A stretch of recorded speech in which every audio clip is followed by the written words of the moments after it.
السلام علیکم دوستو، ہماری آج کی ویڈیو کا موضوع نہایت ہی پراسرار اور پرتجسس ہے، کیونکہ یہ موضوع کسی انسان سے تعلق نہیں رکھتا، بلکہ یہاں بات ہو رہی ہے دو فرشتوں کی جن کے نام ہاروت اور ماروت ہیں، اور جو اس وقت بھی اسی دنیا میں اپنے اعمال کی سزا بھگت رہے ہیں۔ امام ابن کثیر ہاروت و ماروت سے متعلق ایک حیرت انگیز واقعہ اپنی تفسیر میں بیان کرتے ہیں۔ حضرت عائشہ صدیقہ رضی اللہ تعالی عنہا فرماتی ہیں کہ دومت الجندل کی ایک عورت حضور صلی اللہ علیہ وآلہ وسلم کے انتقال کے تھوڑے ہی عرصے بعد آپ کی تلاش میں آئی اور آپ کے انتقال کی خبر پا کر بے چین ہو کر رونے پیٹنے لگی۔ میں نے اس سے پوچھا کہ آخر کیا بات ہے، تو اس نے کہا کہ مجھ میں اور میرے شوہر میں ہمیشہ ناچاکی رہا کرتی تھی۔ ایک مرتبہ وہ مجھے چھوڑ کر کہیں چلا گیا۔ ایک بڑھیا سے جب میں نے یہ ذکر کیا تو اس نے کہا، جو میں کہوں وہ کر، وہ خود بخود تیرے پاس آ جائے گا۔ میں تیار ہو گئی۔ وہ بڑھیا رات کے وقت 2 کتے لے کر میرے پاس آئی۔ ایک پر وہ خود سوار ہوئی اور دوسرے پر میں بیٹھ گئی۔ تھوڑی ہی دیر میں ہم دونوں بابل پہنچ گئے۔ میں نے دیکھا کہ لوہے میں جکڑے 2 شخص ادھر لٹکے ہوئے ہیں۔ اس عورت نے مجھ سے کہا کہ ان کے پاس جا اور ان سے کہہ کہ میں جادو سیکھنے آئی ہوں۔ میری بات پر انہوں نے کہا، سن، ہم تو آزمائش میں ہیں، تو جادو نہ سیکھ، اس کا سیکھنا کفر ہے۔ میں نے کہا میں تو سیکھوں گی۔ انہوں نے کہا اچھا پھر جا اور اس تندور میں پیشاب کر کے چلی آ۔ میں گئی اور ارادہ کیا، لیکن کچھ دہشت سی طاری ہوئی۔ میں واپس آ گئی اور کہا میں فارغ ہو آئی ہوں۔ انہوں نے پوچھا کیا دیکھا؟ میں نے کہا کچھ نہیں۔ انہوں نے کہا تو غلط کہتی ہے، ابھی تو کچھ نہیں بگڑا، تیرا ایمان ثابت ہے، اب بھی لوٹ جا اور کفر نہ کر۔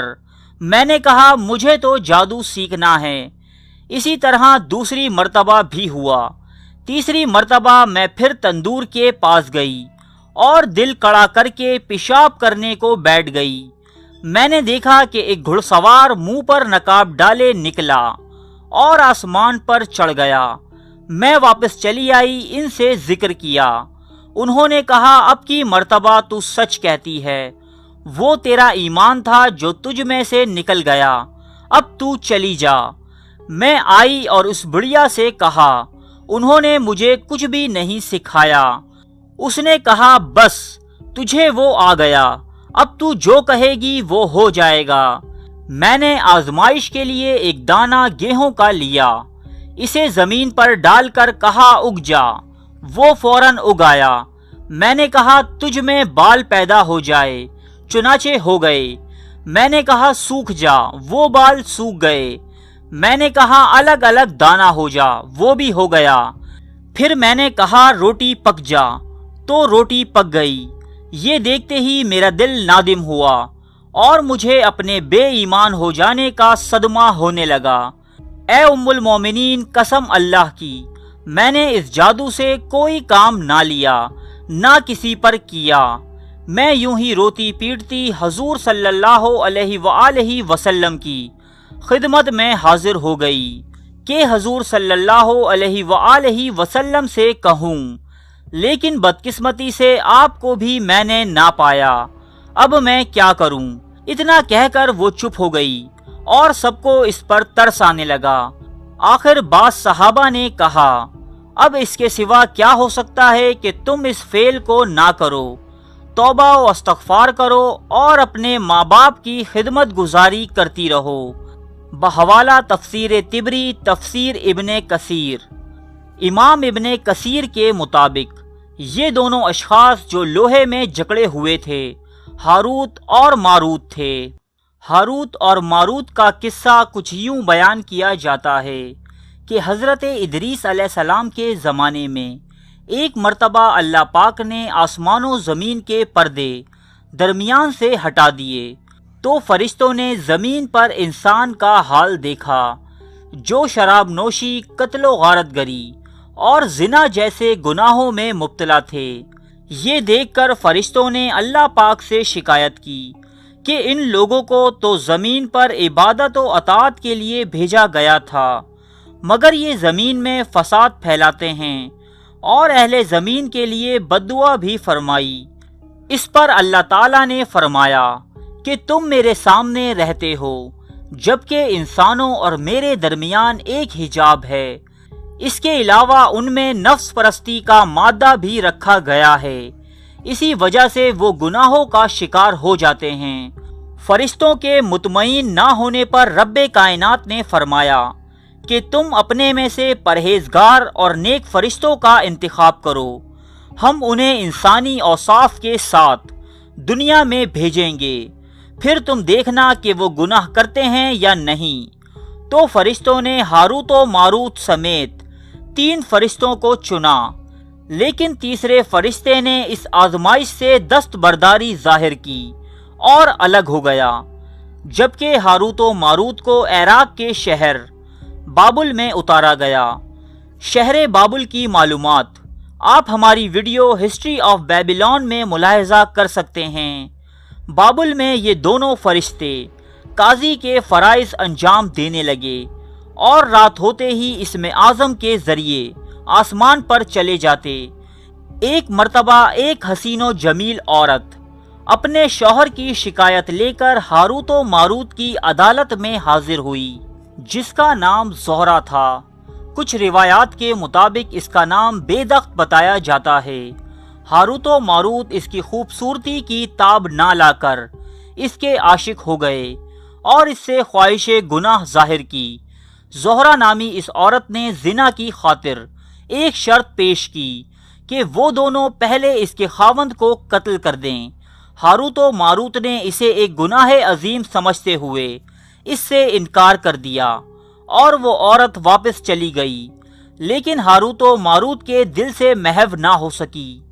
زہرہ نامی عورت سے دوبارہ ملاقات ہونے پر ہاروت و ماروت نے ایک مرتبہ پھر اسی خواہش بد کا اظہار کیا۔ اس مرتبہ زہرہ نے ان 4 شرائط میں سے ایک شرط کو پورا کرنا اپنی قیمت مقرر کی: شراب نوشی، زہرہ کے خاوند کا قتل، بت پرستی، یا پھر اس اسم اعظم کو منتقل کرنا کہ جسے پڑھ کر فرشتے آسمان پر پہنچ جاتے تھے۔ ہاروت و ماروت شراب نوشی کو ایک ہلکا گناہ سمجھ کر یہ کر بیٹھے، اور پھر شراب کے نشے میں زہرہ کے ساتھ زنا کیا، اس کے خاوند کو قتل کیا، بت کو سجدہ بھی کیا، اور اسم اعظم بھی زہرہ کو منتقل کر بیٹھے۔ اب اللہ پاک نے زمین و آسمان کے پردے ایک مرتبہ پھر ہٹا دیے، اور فرشتوں کو ہاروت و ماروت کے یہ اعمال دکھائے۔ یہ دیکھنے کے بعد فرشتے آج تک انسانوں کی مغفرت کے لیے دعا کرتے ہیں۔ اسم اعظم سیکھنے کے بعد زہرہ نامی عورت ہاروت و ماروت کے ساتھ آسمان پر روانہ ہوئی، جہاں اسے قید کر کے ایک ستارے میں تبدیل کر دیا گیا، جسے آج ہم زہرہ یعنی وینس کے نام سے جانتے ہیں۔ جبکہ ہاروت و ماروت کو یہ اختیار دیا گیا کہ یا تو وہ آخرت میں عذاب کا مزہ چکھیں یا پھر دنیا میں مبتلا عذاب ہوں۔ ہاروت و ماروت نے دنیا کے عذاب کو چنا، چنانچہ ان کے پر کاٹ کر دونوں کو بابل کے ایک کنویں میں لٹکا دیا گیا، اور یہ دونوں تا قیامت ایسے ہی لٹکتے رہیں گے۔ سورہ بقرہ کی آیت 102 اور مختلف احادیث کے جن میں مسند احمد کی حدیث بھی شامل ہے، ہاروت و ماروت کا تذکرہ کیا گیا ہے، جبکہ امام حجر عسقلانی، علامہ سیوطی اور امام ابن کثیر رحمۃ اللہ اجمعین نے بھی اس واقعے کے درست ہونے کی نشاندہی فرمائی ہے۔ السلام علیکم دوستو، ہماری آج کی ویڈیو کا موضوع ہے ہاروت و ماروت نامی 2 فرشتے کہ جو روایات کے مطابق بابل نامی شہر میں ایک کنویں کے اندر قید ہیں۔ اس موضوع پر روشنی ڈالنے کی خاطر ہم نے آج کی ویڈیو بنائی ہے۔ تو اس ویڈیو کی تیاری میں ہم نے مندرجہ ذیل کتابوں سے مدد لی ہے، جس میں مسند احمد، تفسیر در منصور جو کہ امام سیوطی کی لکھی گئی ہے، اور اس کے علاوہ اس ویڈیو کا بیشتر حصہ تفسیر ابن کثیر پر مشتمل ہے۔ ہم نے ان تمام کتابوں سے مدد لی ہے اور کوشش کی ہے کہ اس کو زیادہ سے زیادہ تفصیل میں آپ کے ساتھ بیان کریں۔ ارے فرینڈس، ایک منٹ، آپ ایسے ہی جا رہے ہیں؟ اتنی محنت سے ویڈیو بنائی ہے، ایک لائک تو بنتا ہے نا؟ اور دوسرا یہ کہ آپ ہمیں اتنی بڑی دنیا میں دوبارہ کیسے ڈھونڈیں گے؟ تو اس کا حل یہ ہے کہ آپ ہمارے چینل کو سبسکرائب کر لیجئے اور اس بیل کے آئیکن کو کلک کر دیجئے۔ اس طرح ہمارے آنے والی تمام ویڈیوز آپ تک پہنچتی رہیں گی۔ ارے ڈریے مت، یہ بالکل فری ہے۔